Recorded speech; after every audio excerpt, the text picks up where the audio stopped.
My guest today is David O'Connor, co-founder of Philly ALC, Agile Learning Center, part of the ALC or Agile Learning Center network of schools and self-directed learning centers and learning communities that now is global, but was started about a decade ago to promote self-directed education. And David and his co-founders launched Philly ALC in the fall of 2018. It's a recognized private school that also serves homeschooling families. And I had the great privilege of being able to visit Philly ALC and meet David and some of his learners and other teachers and collaborators recently when I visited micro schools and learning centers in Philadelphia. So it's great to have you back on, or have you on the podcast and be back to being connected with you, David. Thanks for being here. Thanks for having me. So you are recording this podcast from your Aubrey location. When I visited you, I was at the Philadelphia location. Tell us where you're at now and how it kind of fits into your Philly ALC learning model. Yeah, we have a sort of a satellite program that we run out at Aubrey Arboretum on the farm side of the Arboretum. So, and I'm here now. This is called our Roots program. ALCs kind of think about roots and branches. The roots are kind of like the beginning of learning, and the branches what we kind of grow into. And so this is our Roots program. Some of the kids and facilitators are hanging out behind me now. We're part of Philly ALC. Sorry, there's the parent just calling me, but that's okay. They'll call back in a bit. This program is all outside and outdoors and serves kind of a younger group, ages 4 to 10. Although that age limit is going to kind of expand to some of the kids here who don't want to leave, keep growing. And this is a screen-free space, so we focus on just being outdoors and without screens all day here. It is a working farm, so that we see a lot of crops growing nearby here. There's a coop of chickens that we help take care of here. There's goats for the Philly Goat Project, which is an awesome organization that brings goats to all over Philadelphia for everything from helping with lawns to kind of helping with kind of connect communities. They walk through here all the time with us. So yeah, this is a fun program here. Our program downtown at 11th and Fitzwater, more indoors, three rooms inside. There's a lot of playgrounds nearby, and we're outside in the city all the time. But that has a little bit more sort of availability to more computer technology and other things. So it's great to have this balance of programs. We have kids who spend all of their time at one program or the other. We have kids that kind of bounce back and forth across the week to get a little bit of both. It's great how like flexible our program is able to be and kind of meet each kid where they're at. I love that. And that's really the essence of the ALC model, and self-directed education more generally is really focused on each individual and what their needs and interests are and letting them drive their own learning. So I'd love to maybe step back, if we could, David, and talk a little bit about your background and how you found your way to alternative education models. Yeah, I come from theater. I was theater director and designer for about 20-year career doing that professionally. I came to Philadelphia to get my master's in directing from Temple University. While I was there, I was teaching. They had me teaching as part of my assistantship, and gave me a course called creativity. And they, there was a really great like kind of curriculum that came along with that, but they had us start working on building out this course into a larger course of the gen ed to serve the wider university that studied more creativity from a theoretical point of view. And I'd been practicing creativity a lot in the work that I do, but hadn't really thought about it from a theoretical standpoint, and started looking at all the research on it and learning all different kinds of models about creativity. And when I'm talking about creativity, I'm not talking about painting or arts in particular, but I'm talking about making something new that's useful, right? And which is and what I think I found sort of two big takeaways from looking at the research out there and all the people who are thinking about this is that creativity is really important, especially in our like rapidly changing world where we need everybody to be able to kind of come up with their own solutions and not look for more of like a sort of a top-down model where, you know, authority is going to tell you how to do things, but you're going to have to figure out things on your own a lot. And that also, you know, that's fun, and it's also effective. You know, it's sort of a better way to be alive, and a more effective way to be a member of society. And that also schools are traditional schools, as we've done it, one of the facets of it is that it systematically on purpose destroys creativity in kids, right?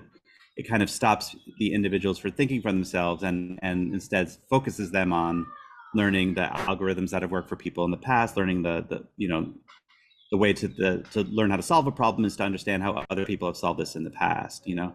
And of course all of that is very useful, but also we need 40 kids to be interested in the same thing at the same time on the same day, and facing the same direction and doing the same things and behaving in the same way. And so like in order to do that, you know, I don't envy like teachers who have to like do that, you know, to force kids to all be the same in that kind of a way. It takes a lot of work for the system to sort of slowly get these kids to stop being them, you know, individuals, and be as conformist as possible. I understand the need for it, but it wasn't something that it felt good to subject my kids to. And so started looking for what else was out there, and found found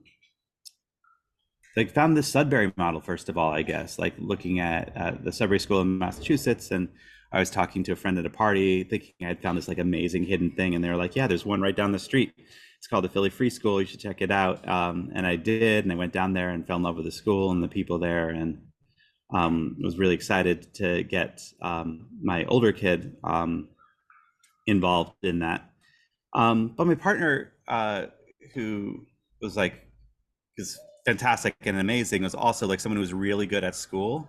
And I think that was a really big part of her identity. And it was hard for her to understand this move and to get what I was talking about here. And so we started talking about where our older kid might go to school. And it was really important to her that our kid go to a traditional school and a public school. And it broke my heart a little bit, but I ended up agreeing. But I said, yeah, I think this and this and this and this and this are going to happen when they start going to school. And I'm glad we had that conversation, because those things really did happen, and they happened really big for our very social, very curious. Our kid really likes to help people, and all of those things are in their own ways like pushed back against in public school. And we really started seeing their personality get eroded away. And I think if we hadn't thought about this and had the conversation beforehand, we would be blaming ourselves or blaming our kid or blaming, you know, there's something not right about this, the teacher or something like that. But we could really see that this is a systematic issue, and it was affecting our kid. We did summer break and they started coming back, and then almost immediately once school started again in first grade, like all of the bad stuff started returning. And I remember my kid coming home and saying things like, boys are bad, and like Black kids especially are bad. You know, it's like that was like the conclusion that they came away with from school, where kind of more boyish behavior and was really more disciplined more harshly and really looked down on, and like was in the bucket of bad behavior, right? So we decided to try something else. We were going to start homeschooling for a while, but fell in with found out that Philly Free School, who we looked at, but like they felt kind of young when we had looked at them initially, were more mature and also offering a kind of a scholarship program. And we took advantage of that and went there, and it was definitely my kid has been in self-directed ed since that point. My younger one has always been in self-directed ed, and they're just like thriving, and it was really a great choice. After a number of years at Philly Free School, there was a group of us that really loved it there, but we're kind of seeking something a little bit different, and found the ALC model. We all kind of fell in love with that and started our own program, and that was 6 years ago. Yeah, it's so exciting. So now tell us about ALC. What attracted you to that? Tell us about the Agile Learning Center model.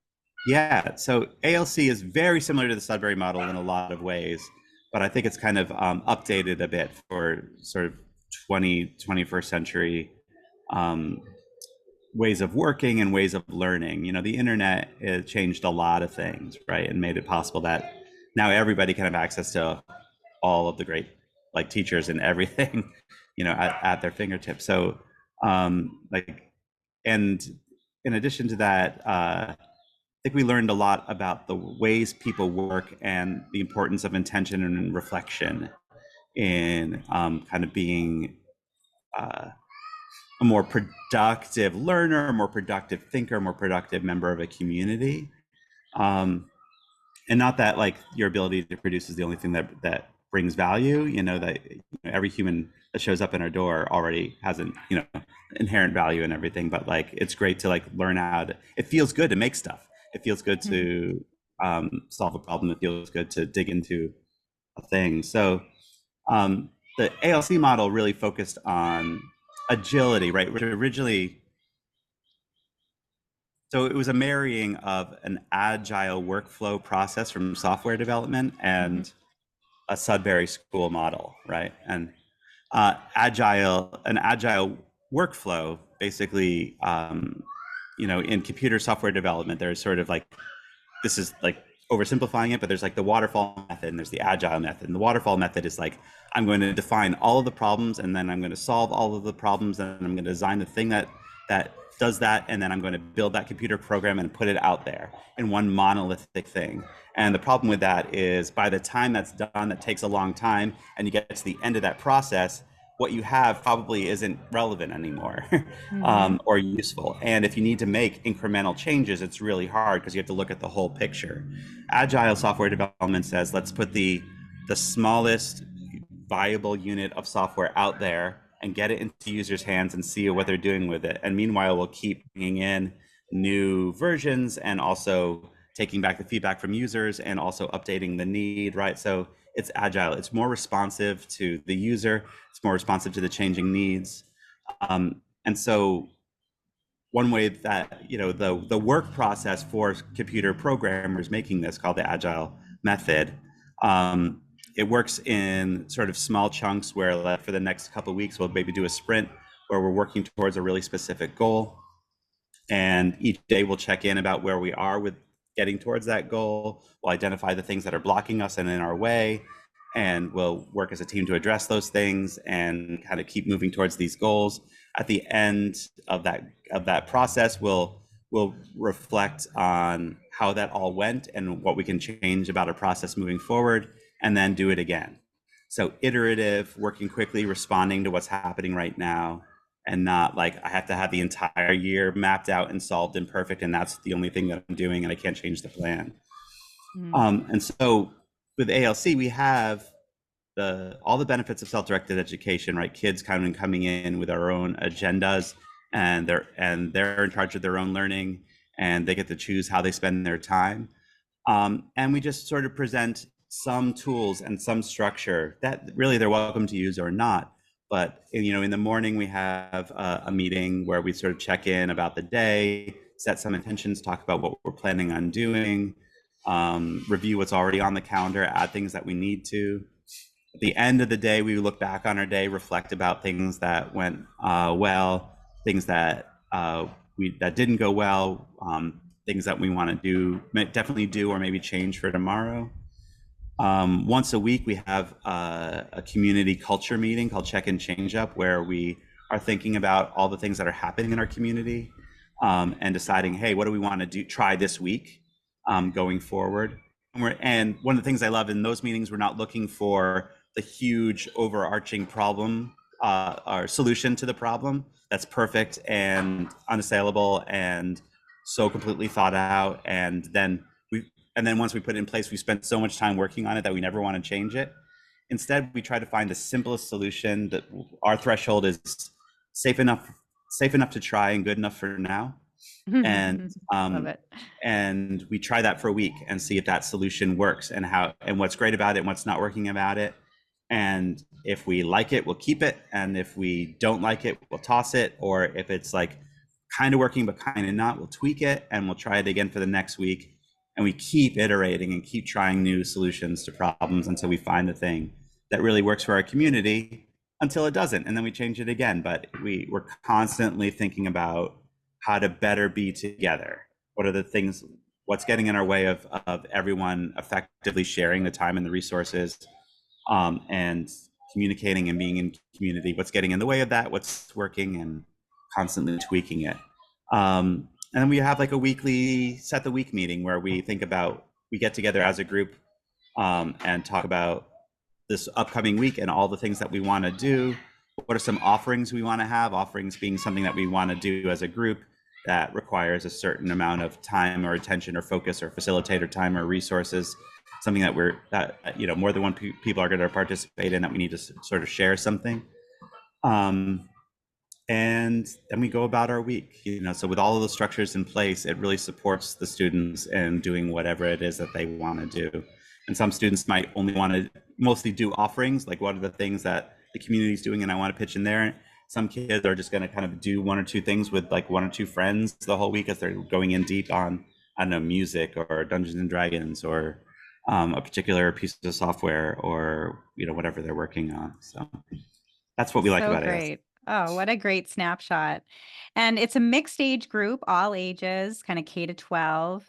You started in 2018 with about 20 learners. Today you have 50 learners. And you're a recognized private school, but you told me when we visited that most of your learners attend as homeschoolers. I wonder if you can tell us a little bit more about that and why are they attracted? Why are homeschoolers attracted to the Philly ALC model, and how does that work? Yeah, and I'd say for the most part, specifically unschoolers are with us, right? That are homeschooling. So, anyone who's stepping outside of like a traditional coercive model of schooling, right? There's still the laws exist where everyone has to go to school, right? And so, what are different ways of checking that box of I am going to school? One is to go to like a private school. So we are a registered private school, and so some students are with us 5 days a week in a full-time schedule, and that's that they fill that out. And then another way that you can be, check off that box is to be a homeschooler, right? And so a lot of our students, parents are in charge of their education by law, and then one of the ways that we support those parents in doing that is their kids come and hang out with us a few days a week, right? So we're sort of, at the parents' instruction, like taking on their kids, and they're part of us. This is Levi. That's Carrie. Say hi. Hi. I can play later. Yeah, finish this conversation. Thanks. Forbidden Island cooperative game, super fun. Yeah.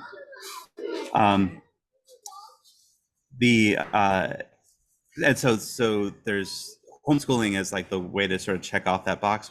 We have unschoolers, so they're subscribing to the philosophy instead of necessarily sitting down every day with a curriculum at home. Although some of them might do that if their learner is like interested in learning that way.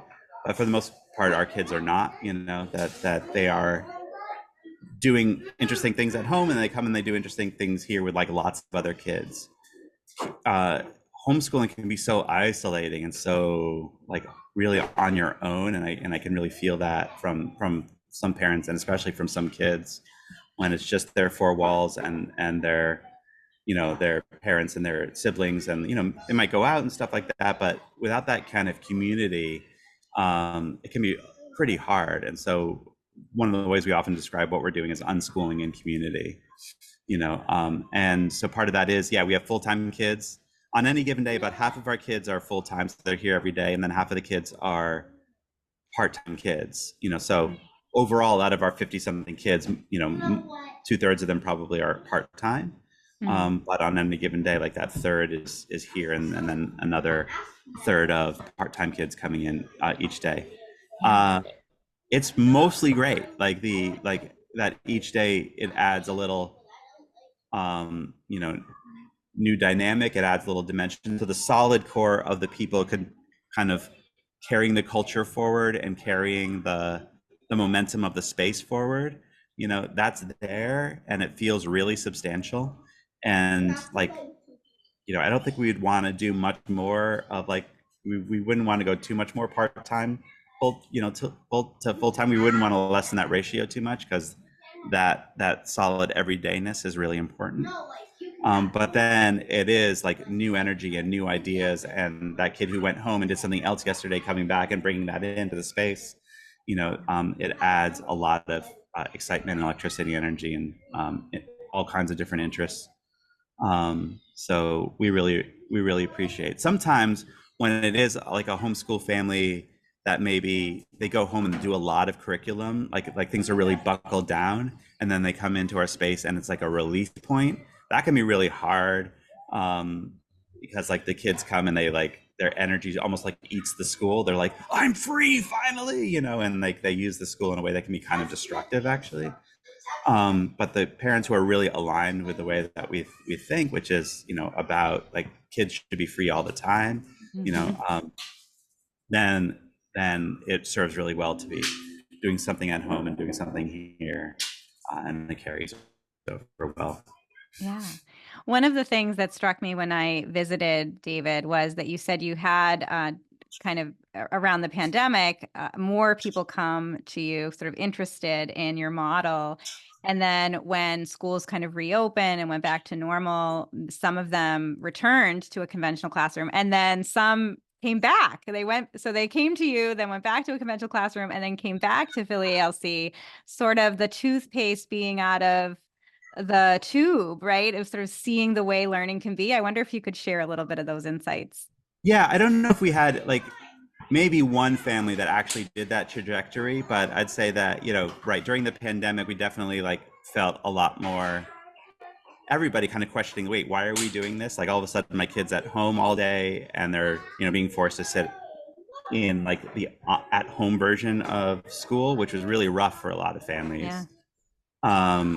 We adapted that really easily. Like we found that the move, it's heartbreaking to be away from your friends and your community, but we found like the ability to just like get online and be together. Most of our kids were already quite skilled at that.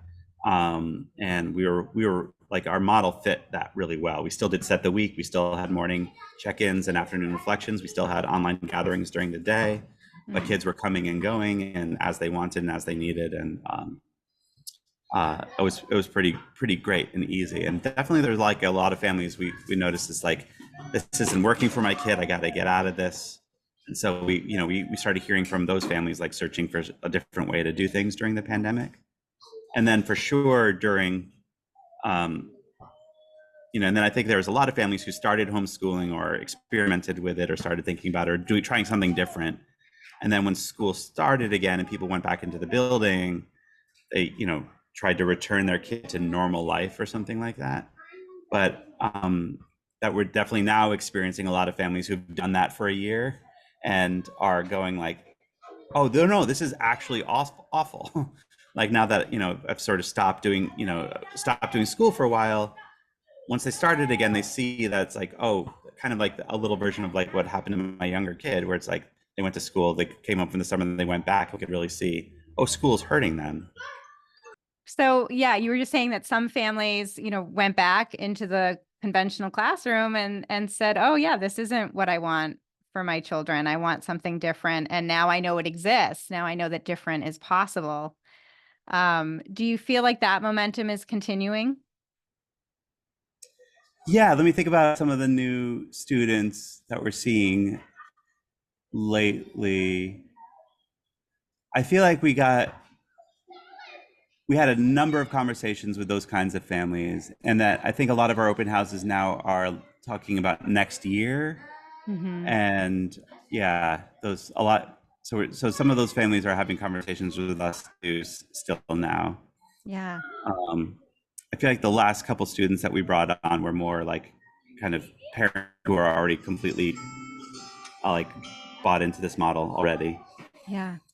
Um, So I don't want to take up too much more of your time, David, but I know you're busy there with your program and Yeah.